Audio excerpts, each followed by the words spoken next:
जय हिंद साथियों, नमस्कार। कैसे हैं आप सभी? स्वागत है आपका अपने परिवार में। और आज हम बात करने जा रहे हैं विद्यार्थी के लिए, विद्यार्थी की ही समस्या। हर कोई नहीं समझ सकता, समझ वही सकता है जिसने बहुत ही मेहनत से तैयारी की हो, लेकिन वो किसी ना किसी कारण से अगर पीछे रह जाता है तो साहब बहुत दुख होता है।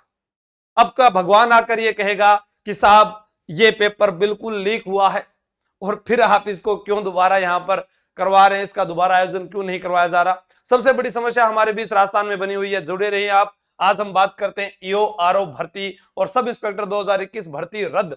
अब भर्ती रद्द क्यों होती है, क्या कारण होता है? हम एक चीज शब्द का प्रयोग पढ़ते हैं, कानून में लिखा हुआ है कि जब आप एफआईआर वगैरह में या न्यूज में जब इस शब्द का प्रयोग सुनते हैं, पेपर लीक, तो वो भर्ती प्रक्रिया रद्द ही हुई है, चाहे वो कौन सी भी हो। और अब हम इतनी बार सुन चुके हैं जिसकी कोई कल्पना ही नहीं की जा सकती। पहले मैंने भी सोचा, कई युवाओं ने भी सोचा था, क्या पता कि जो सरकार है, राजस्थान सरकार, वो लोकसभा चुनाव में माहौल बना रही है तो शायद ये ऐसा कर रहे हैं। लेकिन उन्होंने फिर से अभी हाल ही में, कल के दिन में, जो नए एसआई ट्रेनिंग पर थे जोधपुर और जयपुर, वहां से किनको गिरफ्तार किया, उसको देखते हुए लग रहा है कि नहीं, वो अच्छी जांच कर रहे हैं। लेकिन वो जांच ही चल रही है। जो पिछले वाले थे उनको, और जो ये पकड़े गए इनको बर्खास्त करके इनकी जगह नए ले लिए जाए, या तो कुछ ऐसा किया जाए, या फिर जो है इस भर्ती को भुलाने के लिए एक नई भर्ती एसआई की निकाल दो, ताकि जो नया ठाकुर अभी तैयारी तो करे। या फिर ये क्लियर कर दिया जाए कि एसआई की भर्ती जो है ये 2025 में एग्जाम होगा और अब तक निकलेगी। कोई अखबार में नई सूचना नहीं आ रही। अभी विद्यार्थी के पास क्या जा रहा है? एक ही मैसेज जा रहा है, पेपर लीक, पेपर रद्द। अरे भैया, नीट का भी लीक हो गया, वो हर पेपर लीक। तो उसके दिमाग में क्या कहानी बन गई, जब पेपर लीक ही होना है तो मैं पढ़ाई करूं क्यों, पैसे का जुगाड़ करूंगा मैं। फिर वो गलत तरीके से किसी ना किसी के झांसे में आएगा। अभी भी राजस्थान पुलिस का एग्जाम होने वाला है, और जो कंप्यूटर बेस्ड एग्जाम है, बहुत सारे विद्यार्थियों के कॉल मैसेज आते हैं, कहते हैं कि सर ये तो हैकिंग हो जाएगा, हमारे पास तो पेपर आएगा नहीं, उससे पहले लोग लग जाएंगे, हमारा कंप्यूटर तो कोई और चलाएगा। यानी जो पहले गत वर्षों में गलतियां हुई वैसा ही देखने को मिल रहा है। चलो आइए, क्या न्यूज है, अपने इसके ऊपर बात करते हैं। ईओ भर्ती परीक्षा घूस कांड, आरोपियों को एसीबी को रिमांड, अलवर एसीबी को जांच। यहां पर पढ़िएगा, सेकंड स्क्रीन में आपको दिखाएंगे। सत्यापन में एडिशनल एसपी के सामने आरोपियों ने कहा था आरपीएससी सदस्यों पैसा देना है। अब जब इतनी बड़ी बात कह दी गई ईओआरओ में, और उसके बाद भी इस भर्ती पर कोई भी प्रक्रिया नहीं हुई, न रद्द किया गया न कोई और। अब वो विद्यार्थी कंफ्यूज के कंफ्यूज रह गए। जो खुश हो रहे थे हमारे 98 नंबर, 94 नंबर, 95 नंबर, वो राजी होते होते ही रह गए। अब जहां इतना कुछ लिखा हुआ आ रहा है, अधिकारी के सामने, एडिशनल एसपी के सामने कह रहे हैं, इतना बड़ा पद है, सोचिए आप। चलो इधर देखते हैं। आलोक राज जी ने ट्वीट किया कि जिसके पास भी नकल पेपर लीक या फर्जी यूनिवर्सिटी, फर्जी डिग्री से संबंधित कोई सूचना हो तो वो एसओजी को इस नंबर पर सूचना देवे। एसओजी के द्वारा बहुत बढ़िया कार्य किया जा रहा है, डॉक्टर वीके सिंह के नेतृत्व में बहुत ही शानदार कार्य किया जा रहा है, लेकिन उसका अभी परिणाम देखने को नहीं मिल रहा। आपने पकड़ लिए, पकड़ने के बाद में उनको कोर्ट में लेकर चले गए, उसके बाद में कल को उनके पास सबूत ना मिलने के कारण वो भी अपनी याचिका कोर्ट में जाहिर करें, कोर्ट के अंदर लगाएंगे, अपना वकील करेंगे, और वो बाद में निर्दोष साबित हुए तो वापिस वो आकर ज्वाइन कर लेंगे। और हमारे दिमाग में यही चलता रहेगा कि देखो लीक वाले पकड़े गए, लीक वाले पकड़े गए। कितने पकड़े गए, जबकि संख्या उनकी बहुत ज्यादा है। जो मेहनत से लगा हुआ है उसको उसका हक मिलना चाहिए। पर जो हमारे सामने आ गया, हर कोई व्यक्ति, मतलब सब इंस्पेक्टर 2021 के नाम पर तो विश्वास ही उठ गया है विद्यार्थियों का। वो सोच ही नहीं पा रहे हैं कि वो कैसे लगे हैं। ठीक है, क्योंकि इस बार आपने देखा बहुत कम ऐसे वीडियोस वायरल हुए जिनमें पूछा गया भी आपने कैसे तैयारी की, आपने कैसे मेहनत की। अब कोई अगर ऐसा बताता भी है, सही भी है, मेरे कुछ मित्र हैं वो सही भी बताते हैं ना, तो लोग उन पर कमेंट करते हैं नहीं नहीं आप फर्जी तरीके से लगे हो। बहुत ने तो बहुत मेहनत की है, वो कहीं ना कहीं पहले से किसी नौकरी में थे, उसके बाद तैयारी करके आए थे। लेकिन उसको भी हमने यहाँ पर देखा कि एक व्यक्ति जो है 10 साल से पटवारी था, फिर भी वो नकल करके लगा, और पहले पटवारी भी नकल करके लगा था, तो उन लोगों का क्या पता लगे। ठीक है, तो ये भी हमारे सामने आ रहे हैं। इधर आज जो ये आया न्यूज में, इसमें तो वो साफ साफ लिखा गया है, बीकानेर से लीक हुआ था 13 सितंबर को हिंदी और जीके का पेपर। साफ साफ लिखा हुआ है बीकानेर से लीक हुआ था। 3 ट्रेनी एसआई समेत 7 जने गिरफ्तार हुए, जिसमें मनीषा शाह, अंकिता गोदारा, प्रभा बिश्नोई और भी कुछ नाम है यहाँ पर, नरेश दानचारण, प्रवीण बिश्नोई, दिनेश चौहान, पौरव कालेर, इनमें से जो इन्होंने पेपर लीक में जो शामिल थे, जैसे यहाँ नरेश दानजी चारण, ये हिंदी के अध्यापक है, बीकानेर में लगभग इन्होंने पढ़ाया और इनके द्वारा पेपर को सोल्व करवाया गया। यहाँ पर भी लिखा है भर्ती परीक्षाओं में मिल रही शिकायतों की जांच कर रहे हैं, अब तक 2000 शिकायतें मिल चुकी है, कई सुराग मिले हैं, जांच के लिए अलग अलग टीमें बनाई गई। वीके सिंह जी जो एडीजी एसओजी है, उनके द्वारा ये कहा गया है।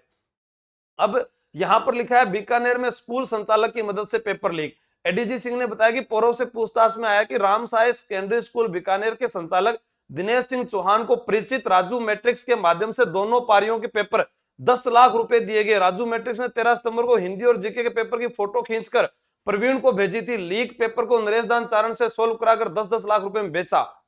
भजनलाल सरकार, अब तो आपको कुछ सोचना पड़ेगा ना। जब ये अखबार लिख रहा है, फिर बच्चा क्या करेगा? दोबारा भी तो वोट लेने हैं, दोबारा भी आपको आगे आना है, दोबारा भी सरकार बनानी है और इन युवाओं के ऊपर ही अब दारोमदार रहने वाला है, क्योंकि अब जनता जागरूक हो चुकी है, वो शिक्षित हो चुकी है, उन्हें उनका हक मिलना चाहिए। अब उनको बातों में, मीठी बातों में आप उलझा नहीं सकते हैं, जैसा आपने अयोध्या में भी देखा है। अब तो शिक्षित शिक्षा लानी पड़ेगी, बेरोजगारी को दूर करना पड़ेगा और जो वंचित युवा है, गरीब तबके के, जो परिवार के किसान के बेटे हैं, उनको सरकारी सफलता, नौकरी के अंदर जो सफलता मिलनी चाहिए, उनका जो हक मारा गया है, वो उनको वापस दिलाना पड़ेगा। उसके लिए आपको एक कठोर कदम उठाना पड़ेगा, ताकि जो लगे हुए हैं, जिनके साथ में अन्याय हुआ है, उन विद्यार्थियों को मौका मिले और जो फर्जी तरीके से लगे उन सबको बर्खास्त किया जाए और आजीवन डिबार घोषित कर दिया जाए कि वो किसी भी प्रतियोगी परीक्षा में ना बैठ सके। ऐसा किया जाए या फिर उनकी संपत्ति वगैरह जब्त की जाए, जैसा योगी सरकार ने कहा, यहां पर परीक्षा कराने पर जोर दिया है, चयन आयोग के अध्यक्षों से बात की है और उन्होंने कहा कि अपराधी के खिलाफ ऐसी कठोर कार्रवाई की जाए जो एक नजीर बने। ऐसे मामलों में अपराधियों विरुद्ध कार्रवाई के लिए कठोर कानून लाया जाए। ये बात हम पहले कांग्रेस सरकार में भी सुनते आ रहे थे, अब भी सुनते आ रहे हैं। कठोर कानून ल्याशा कद ल्याशो जना है टाबर कई 2-4 और आत्महत्या कर ले सी जना ल्याशो के विश्व पहला ही लाना पड़ेगा भाई। मानसिक रूप से परेशान है वो, तनाव में, किसको जाकर बताएं? लड़के कभी रोते नहीं है, वो अकेले में गुलड़ी में बैठ बैठ रो रहा है। किन हजार बता वे आपकी बाता है, इतना खर्चा लाग गया, जयपुर के माइन कोचिंग का पैसा लाग गया, कमरा का लाग गया, किताबा का लाग गया, टेस्ट सीरीज का लाग गया और कॉन्फिडेंस था कि हमारा सिलेक्शन होगा, फिर उसके बाद बाहर हो गए। एक बार सोचकर देखो, अगर आपका बेटा होता साहब यहाँ पर, तो आप क्या करते? वह भी तो आरएस की तैयारी कर रहा है ना, और वहां पर भी आपने पेपर को आगे बढ़ाया, तो यहाँ पर भी आप एक न्यायिक जांच के लिए आप जो है फैसला लें, ताकि युवा जो वर्ग है वो आपसे खुश हो और आपके लिए मैं कहूंगी ट्विटर पर जो है इतनी बधाइयां आपको मिलेगी कि आप पढ़ते पढ़ते ही रह जाओगे, क्योंकि ये 20 लाख लोग जो हैं राजस्थान पुलिस की तैयारी करते हैं, जो कांस्टेबल से लेकर एसआई का सपना देखते हैं। आगे तो कोई न्यूज ही को नहीं।